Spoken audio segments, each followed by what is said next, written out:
Interrompemos este programa para levar até vocês o programa do Coragem, o Cão Covarde, estrelando Coragem, o Cão Covarde. Coragem é um desenho famoso por ser bizarro e ter vilões maravilhosos e assustadores. Eu mesma admito que eu morria de medo daquela cabeça branca quando eu era criança. Mas o vilão que eu vim falar hoje é um que, quando comparado aos outros, nem é tão perigoso assim. Fred Esquisitão. Sábado eu postei na aba de comunidade que esse vídeo seria postado na quinta-feira, dia 8, ao invés de terça, por motivos do plot. E eis o motivo. Só um aviso, pelos próximos minutos eu só vou reclamar de uma doença que eu tenho, então se você quiser pular e só me ouvir falando do episódio, eu vou deixar a minutagem marcadinha aqui. É o seguinte... Desde 2020, no dia 8 de agosto, eu faço especificamente um desenho do Fred para ver a evolução do meu traço, mas a partir de 2022, os meus tremores, que é um problema que eu tenho desde o começo da adolescência, pioraram e eu fui parando de desenhar. Tanto é que dá pra ver o efeito dos tremores no meu desenho de 2022 e em 2023 estava tão ruim que eu não conseguia desenhar. Já tá um pouco melhor, graças a Deus, mas eu ainda tenho uns tremores bem sérios. Inclusive, se vocês estão assistindo esse vídeo no dia 8 de agosto, entre 1 e 4 da tarde, é bem provável que eu, Laranjinha, estudante de moda, esteja fazendo uma prova de desenho valendo 30 pontos, tremor essencial e tudo. Esse ano não teve desenho do Fred, mas teve esse vídeo, então tá valendo. Fred Esquisitão, ou Freaky Fred no original, é o segundo segmento do quarto episódio de Coragem, e aqui a gente conhece o Fred, personagem título, sobrinho da Muriel, que tá indo visitar ela em lugar nenhum. Logo de cara a gente já percebe que tem alguma coisa muito estranha com o Fred. Ele causa um desconforto imediato em quem tá assistindo, seja pelo jeito que ele fala, ou por a gente não ver a aparência dele no episódio até agora, exceto os dentes tortos e aquele sorrisão de coringa dele. Ou principalmente por ele entregar as fichas de uma vez e dizer que ele é Cruel. Enquanto isso, em lugar nenhum, a Muriel tá preparando a casa para receber a visita do Fred, enquanto o Eustácio instala uma tranca na porta do banheiro e fala pro Coragem que o Fred... O maluco é barbeiro. Um barbeiro maluco com sua própria barbearia maluca. Onde coisas malucas acontecem. Coisas malucas de barbeiro. Gente, eu não sei vocês, mas pra mim, barbeiro maluco é Sweeney Todd. Não só pela parte do barbeiro maluco, né, mas também pelo jeito que o Fred fala, como se ele estivesse recitando um poema. Porque, pra quem não sabe, Sweeney Todd é um musical sobre um barbeiro assassino que mata os clientes pra fazer torta de carne. Eu não sei se teve isso mesmo, mas... em alguns momentos eu sinto que teve um pouco de inspiração em Sweeney Todd pra fazer o Fred. Mas eu acho que isso é coisa da minha cabeça. Enfim, obviamente o Coragem fica morrendo de medo, imaginando que tipo de monstro bizarro que pode ser o Fred quando toca a campainha. Mas quando a porta abre, ele é quase que um cara normal. Sei lá, magricelo, alto, loiro, com os olhos meio verdes, cabelo desgrenhado. Eu posso só falar uma coisa aqui, que os olhos do Fred serem verdes sempre me deu tanta gastura. Tipo, o que esse cara tem? Icterícia? E aí o Fred chega e só fica ali, sentadinho no sofá com a maletinha dele, e só a Muriel tá relevando ele ser esquisito. O Eustácio já quer sair de uma vez...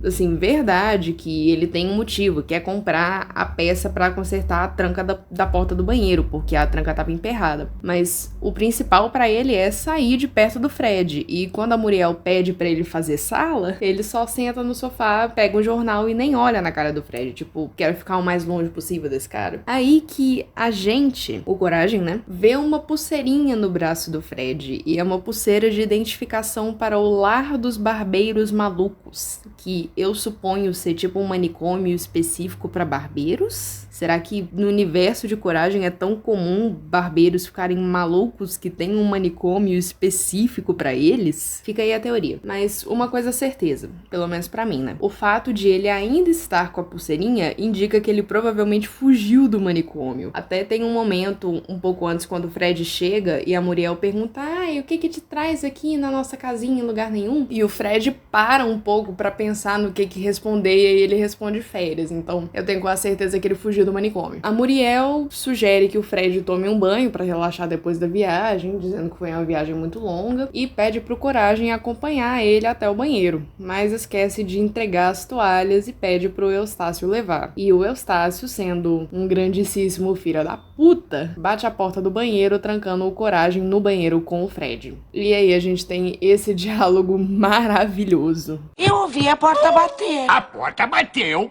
Oh. Mas é agora que a coisa começa a ficar um pouco mais pesada no episódio.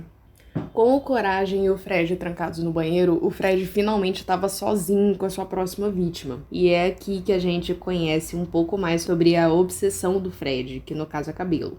Por isso, do barbeiro maluco. O Fred relembra algumas das suas vítimas e como ele foi cruel. A primeira vítima que ele conta é justamente um bichinho de estimação que ele teve. E se você sabe, só um pouquinho sobre esses maníacos que tem por aí, crueldade com animais da infância é um dos comportamentos mais comuns que tem entre eles. O Fred disse que foi com esse bichinho que ele desenvolveu essa tara dele com o cabelo. A segunda vítima, que eu diria que dá uma pesada ainda mais forte no clima, é quando o Fred conta de uma ex-namorada que ele teve, e essa namorada tinha longos cabelos loiros, e por causa disso, infelizmente, ele foi cruel e raspou todo o cabelo dela. Tirem suas próprias conclusões. Enquanto isso, o Eustácio foi na loja de ferragens comprar a peça pra arrumar a tranca do banheiro. Com certeza ele foi lá. Mas, na terceira e última que ele relata, eu queria ressaltar algumas coisinhas. A primeira é, esse episódio todo, principalmente as cenas no banheiro, tem uma conotação sexual absurda, com direito até o Fred enfiando uma panqueca meio fálica na boca do Coragem. Segundo, o Fred é extremamente queer-coded. E eu tenho certeza que vocês perceberam isso, seja pela entonação da voz, os trejeitos dele, ou até o visual, né, com a roupa que ele tá usando. Queer coding, pra quem não sabe, é quando atribuem comportamentos ou subtextos a personagens que podem ligar esses personagens à comunidade LGBT, mas, sem deixar explícito. Uma situação se você sabe, if you know, you know. É muito comum vilões serem queer coded. A Disney fazia muito isso com os vilões dela, e isso é usado justamente como um sinal de desequilíbrio. Um dos casos mais infames disso é a Úrsula, da Pequena Sereia, ter sido baseada na Divine, que era uma drag queen. Porra, até que eu falei dele esses dias, até o Coringa do Batman entra nessa categoria. Aqui com o Fred, ele é mostrado o tempo todo não só como um desequilibrado, mas também como um predador, e isso é intencional. Na terceira vítima fica bem explícito que o cara tem tesão nisso. Ele raspa o cabelo do cara, que não só tinha muito cabelo, mas também uma barba enorme. E dá pra ver na animação que o Fred tem prazer nisso. E ele fala que essa foi a última vez que ele foi cruel antes de encontrar com Coragem. Nesse meio tempo, Coragem consegue arrancar a pulseirinha com o número do manicômio pra barbeiro e, quando ele tem uma brecha, consegue ligar pra lá e chamar o socorro. E enquanto eles não chegam, o Coragem tá ali, sentado na tampa do vaso, aterrorizado, com um restinho de dignidade que ele ainda tem, que é justamente o rabo dele. E o Fred ainda tá lá fazendo piadinha com isso. E é aí que o povo do manicômio chega, com sirene e tudo, mandando cercar a área e o escambau. E aí eu fico me perguntando se não é algum tipo de manicômio judiciário, sei lá. Mas botam o Fred numa camisa de força, jogam ele numa ambulância com paredes acolchoadas e somem com ele de volta pra esse tal manicômio. E agora o Eustácio vai ter que comprar uma porta nova ao invés de ser uma peça pra tranca. Bem feito. Olha, não sei por vocês, mas pra mim o Fred grita assim todos os tipos de maluco possíveis. Serial killer, abusador, torturador, tanto faz. O Fred é um maníaco. Mais uma vez, eu gostaria de chamar a atenção pro pano de fundo com o Sweeney Todd, barbeiro maluco assassino canibal, apesar de não ter nenhum outro rótulo específico pro Fred, além de esquisito. No fim das contas, quando você olha só a superfície, o Fred é provavelmente um dos vilões mais inofensivos de Coragem, porque, pensa só, apesar de ele ser bizarro e desconfortável de assistir, e fazer soar literalmente todos os alarmes de perigo na nossa cabeça, tudo que ele realmente faz é raspar cabelo. O resto, quem atribui é a gente. Tchau.